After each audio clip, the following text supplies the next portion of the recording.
اهلا بكم فيديو جديد معاكم مارو. احنا النهارده هنتكلم عن ازاي تلاقي شغل بسهوله في امريكا. عارف ان الدنيا ضلمه بس انا افتح لكم النور عشان نعرف نحكي كده.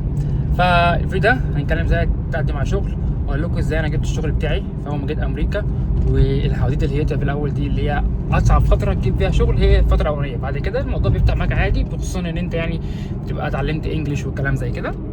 تمام. فالحاجه اللي انا اقول لك عليها، وانا عايز اقول لك ان انت سبب من اسباب او من اسهل الحاجات اللي انت تخليك تدور على شغل، وهي ان انت تنزل تعيش في مكان فيه محلات او مولات كتيره. اقول لك ليه. انا لما نزلت عشت في مدينه اسمها اناهايم دي مثلا، مش هقول لك ربعها نصها عرب. دي اول حاجه. ثانيا كلها جاز ستيشنز زي ما انت شايف حواليا، ومطاعم في كل حته، مطاعم وجاز ستيشن. خش اعمل عليها سيرش عشان تعرف المنطقه كويس. تمام. المهم المنطقه حرفيا كلها عرب، كلها محلات، كلها حاجات زي كده. المهم نزلت في المنطقه دي. عمري ما انسى ان انا اول ما نزلت مشيت، كان في هو المطعم ده دورت عليه على شغل. طبعا ما كنتش عارف اسالهم على شغل، فطبعا رفضوني بالطريقه يعني. تمام. دورت على في 2 جاز ستيشنز واتقابلت في واحده منهم. تمام. فدي التركايه اللي انا لقيت بيها شغل. بس ده مش انا لوحدي، انا كل سبحان الله كل الناس اللي عرفتها عملوا كده. سبحان الله احنا نزلنا اول فتره جينا فيها قعدنا ندور في المناطق اللي حوالينا. ليه بقى بقول لك كده؟ عشان انت مش هيبقى معاك عربيه في الاول، لسه جاي، لسه ما بتتكلمش لغه، فانت عادي اصبر بس واتعب اول كام شهر عشان تعرف تلاقي، عشان يعني ايه، تعرف بعد كده تستريح يعني. فالمهم جيت لقيت شغل في حرفيا ده الكومباوند بتاعنا. تمام. الباب اهو بيتفتح. تمام. انا دوك بعدي الشارع، هي الجاز ستيشن اللي هناك دي، فين الجاز ستيشن اللي هناك اللي اسمها شيفرون، هي دي. اقسم بالله العظيم حرفيا كنت بمشي. فدي كانت حاجه يعني من عند ربنا. تمام. انت مثلا لو نزلت منطقه فيها شغل حلو، حاول اللي هو انا بقول عليه في الفيديوهات ما تعملهوش، بس اول فتره لازم تعمل كده، تشتغل مع عرب. تمام. او اي حته يكون فيها مكسيكان والناس دول. يعني مثلا من الاخر يعني ما تروحش تشتغل مثلا في ميسيز ولا في مول ولا في زارا ولا الكلام ده بيتكلموا انجلش بيرفكت وعايزين ناس كذا كذا كذا كذا كذا، وانت لسه جاي حتى الانجلش بتاعك مش قد كده يعني. تمام. ابدا في الشغلانات دي الاول، هتعلمك انجلش والكلام ده كده. المهم عشان ما نخرجش بره نطاق الحلقه او الموضوع اللي هنتكلم فيه، فانت اول ما تلاقي شغل في المنطقه اللي معاك انت كده كسبت. طيب نبتدي بقى نخش على المرحله اللي بعديها، وهي لو انت اصلا ما عرفتش تلاقي شغل في المنطقه اللي انت عايش فيها، حمل اب اسمه انديد. تمام. اسمه انديد. تمام. ان شاء الله افتكر احط لكم اللينك بتاعه في اول كومنت او في الديسكربشن يعني. المهم انت لما بتحمل الاب ده، تمام، تفتح تعمل اكونت عادي وتحط اللوكيشن بتاعك اللي انت عايش فيه. تمام. وبناء عليك هيجيب لك كل الاماكن اللي فيها شغل حواليك. وكمان مش بس كده، بيدي لك اوبشنز اللي هو ايه، مثلا يعني في حاجه اسمها ريكواير، الحاجات اللي هي يعني ملزمه عليك، او في حاجات لا او كده. المهم يعني ملخص الموضوع عشان برده ما صعبهاش عليك. تمام. انت بتكتب ان انت عايز شغل اللي هو ايه، كاشير، مش عارف ايه الكلام ده، هتلاقي ايه بقى ايه حواليك قد كده. تمام. فانت بتروح مقدم عادي. والميزه ان انت مش هتروح تدور الاول وتدفع مثلا، ما انت لسه جاي مش هيبقى معاك عربيه فتدور على اوبر معرفش ايه الكلام ده. فانت كل ده مش هيحصل معاك. ليه؟ عشان انت تقدم اونلاين. فانت لما تقدم اونلاين، تمام، هتلاقي نفسك الموضوع بقى سهل. لو جم كلموك وبتاع هتروح مثلا، بس بدل ما انت مثلا تضيع وقت والكلام ده كله وايه المواويل دي كلها. طيب انت ايه هي الشغلانات؟ طيب يا عمر قول لنا الشغلات الاسهل.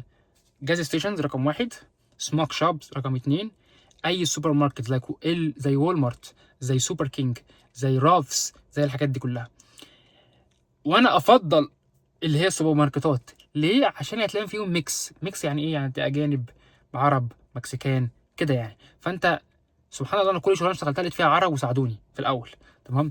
اعمل ايه كذا، اعمل كذا. ليه بيساعدوك في الاول؟ عشان هما بيشرحوا لك الحاجه بالعربي. خد بالك في فرق ان انت تشتغل مع عرب اللي هم اللي حكيت عنهم في الفيديوهات اللي قبل كده، اللي هم بيستغلوك في الساعات وبيستغلوك في كذا وبيدكش اوفر تايم. فرق ان انت تشتغل معاهم. لما تشتغل معاهم دول ناس شغالين معاك، موظفين زيهم زيك. لكن لما تشتغل في محل عربي صاحبه عربي مثلا، تمام، وما بيمشيش النظام وبيشغلك من غير اوراق وكاش وكده، بلاش منها عشان مش هتكسب حاجه صدقني. تمام. فانا بس ركز، عشان كده بس انا قلت ايه افرق بين الحاجتين دول عشان ما تتلخبطش مثلا وانصحك نصيحه غلط اتحاسب عليها قدام ربنا يعني حرفيا. تمام.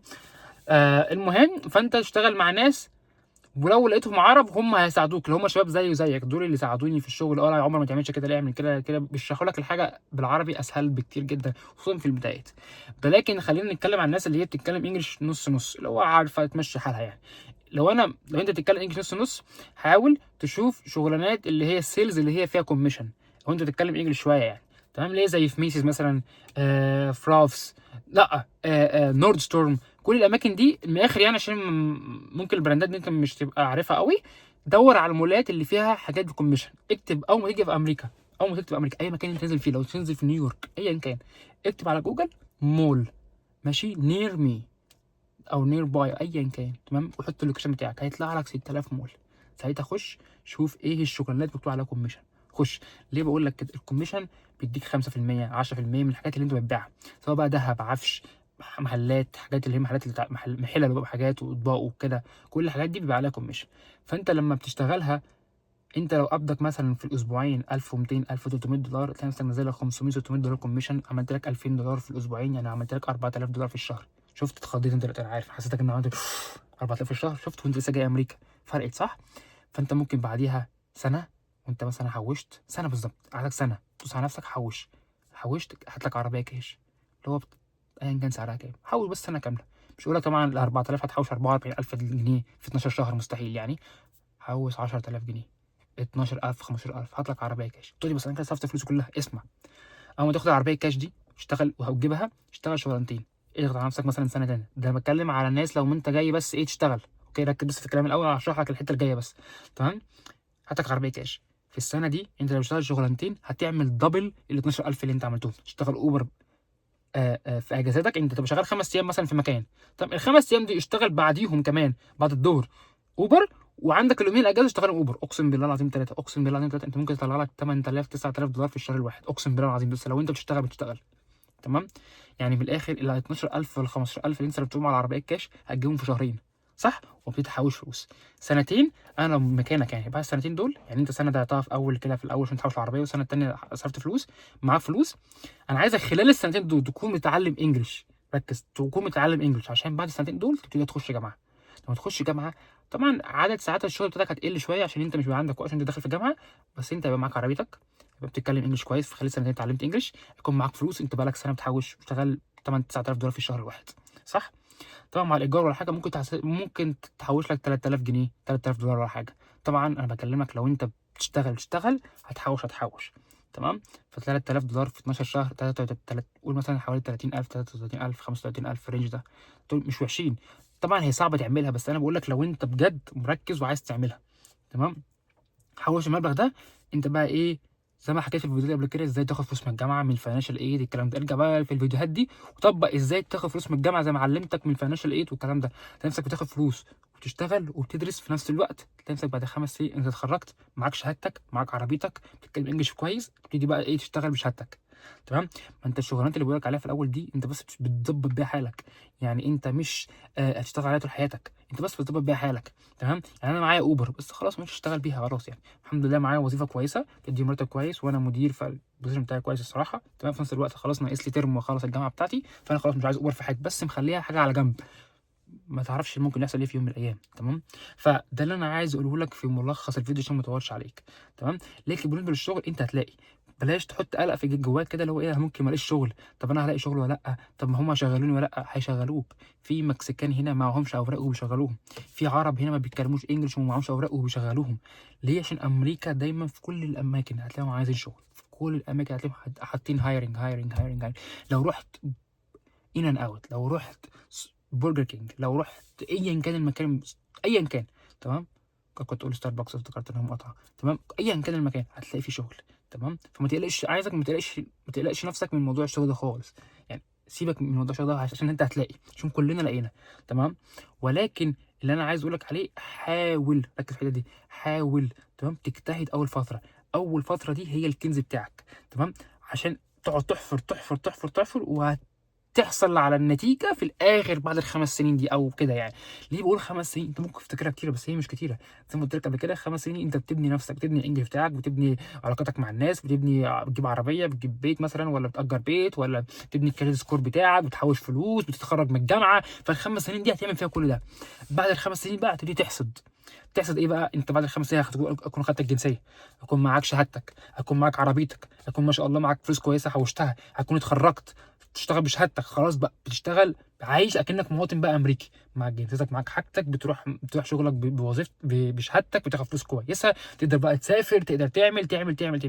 يبقى انت ايه؟ رستقت امورك. هيك الموضوع، ده الموضوع بيمشي. حاول عندك خطه، حط خطه في حياتك، ما تبقاش ماشي كده اللي هو يوم بيوم والسلام عليكم وعليكم السلام ورحمه الله وبركاته اخش انام. ما بتمشيش كده صدقني. حط خطه في حياتك، انا هعمل 1 2 3، انا هحوش كذا مش عارف ايه. في ظروف هتقع فيها اكيد طبعا، تسيب الشغل، عربيتك هيحصل لها حاجه، خبطت حادثه لا قدر الله، كاوتش عمل كذا مش عارف ايه، عادي. كل دي حاجات اقدار بتاعت ربنا، ما عنديش مشكله فيها. بس بقول لك انت حط خطه، وانت طول ما انت حاطط خطه وماشي بما يرضي الله وما بتنسقش في حاجات زي ما حكيتها في الفيديو اللي فات، اللي هي بنات، خمور، حشيش ومش عارف ايه، سهرات وكده، والله ربنا يكرمك. عشان هنا ان انت تتغاضى عن الحاجات دي كلها كنز. تمام. اتمنى يكون الفيديو عجبكم، ما تنساش تعمل لايك وسبسكرايب، وخلونا نوصل 100,000 سبسكرايب على اخر السنه، واشوفكم في فيديو جديد. والله العظيم انا بجد بجد بحبكم جدا جدا جدا. شكرا جدا جدا جدا على الدعم واللايكس والكومنتس والمسجات اللي انتوا بتبعتها لي. اشوفكم في فيديو جديد. سلام.